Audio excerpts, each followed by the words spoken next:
A win for Manchester City and a goal for Erling Haaland.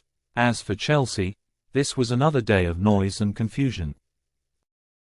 Now that the start of the 2024-25 Premier League season has rolled around, little has changed. City manager Pep Guardiola rested half a team and still saw his side win. Just once in the last 14 seasons has this not happened. Chelsea's new coach Enzo Maresca, meanwhile, somehow managed to choose 11 from his squad of 43, left Raheem Sterling out altogether and handed the captaincy to Enzo Fernandez, a player filmed singing racist songs about the French in the wake of Argentina's Copa America success in July. Let it not be said that Maresca, who has French players in his squad and was once an assistant of Guardiola's at City, does not know his own mind. In terms of the way his team played, there have been worse Chelsea performances over the course of these recent years of head-scratching policy. Maresca's players were committed and united, but, ultimately, not quite good enough, particularly when it came to the tricky matter of creativity. City were not at their scintillating best either. Guardiola had said they wouldn't be due to the exertions of the summer. As if to prove the point, England's Euro 2024 players Phil Foden, Kyle Walker and John Stones began on the bench. They were good enough to win comfortably, though. Norway were not at the Euros, so Haaland spent the summer with his feet up. The City forward looked fresh and scored from close range in the 18th minute. Then, after Chelsea had briefly threatened a late surge on the back of some attacking substitutions, former Stamford Bridge midfielder Mateo Kovacic ran too easily through midfield and scored from 25 yards via a deflection with 6 minutes of normal time remaining. It was a reasonably reflective scoreline by the end, for all their heavy spending of recent years. Chelsea have still not found a way to score enough goals. City, meanwhile, fielded their one signing of the summer, the Brazilian Savinho, and he was excellent for 45 minutes before taking a knock to his knee. Doku had started on the right but, having experienced no joy against the Spanish Euro 2024 winner Marc Cucurella, had switched over to the left after 15 minutes. It was the Belgians' ball inside to Bernardo Silva that caused Chelsea their initial problem, as central defender Levi Colwill was pulled marginally out of position as he tried to close the situation down. This meant that when Silva moved the ball quickly on to Haaland, Cucurella was exposed.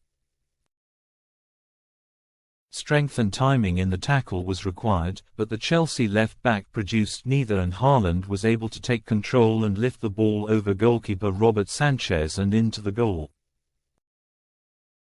For Chelsea, a tricky afternoon immediately grew harder.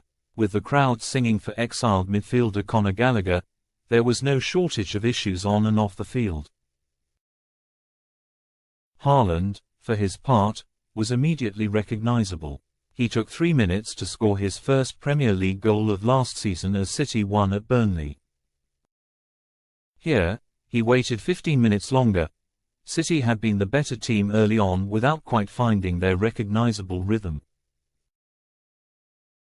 Their two wide players, Jeremy Doku and Savinho, had provided the threat with some direct and positive running, but there had been no clear chances.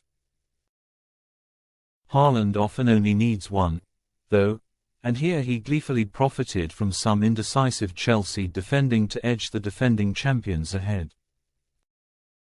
In terms of the football, Chelsea did not immediately respond.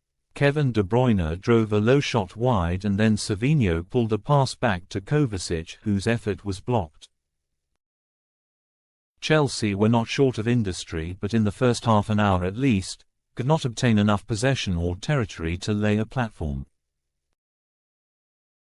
At the base of the home team's midfield, Moses Caicedo and Romeo Lavia played together for the first time, but even this wasn't enough. There were a couple of penalty shouts for Chelsea, both waved away correctly by referee Anthony Taylor, while Nicholas Jackson rolled the ball into the net after City goalkeeper Ederson fumbled a low shot from Cole Palmer. Jackson was, unfortunately for him and his team, about 6 inches offside when Palmer took his shot and the celebrations died in Chelsea's throats. Palmer had been his team's best player in the first half.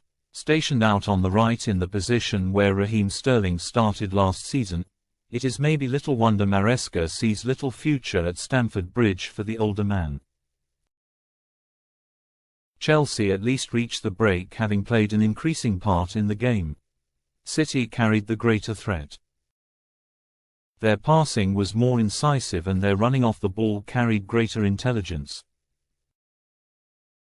But Chelsea's more direct brand of football had kept them in touch at least, and they will not have been disheartened to note that Savinho didn't reappear for the start of the second half. He had been a thorn in their side until the moment he took a knock to the knee in the 40th minute. The 20-year-old was replaced by Phil Foden. City were first to threaten in the second period, though, as Haaland brought a flying save from Sanchez with a left-foot curler from inside the area. It was a good chance but a pretty routine save to repel a shot struck too close to the goalkeeper.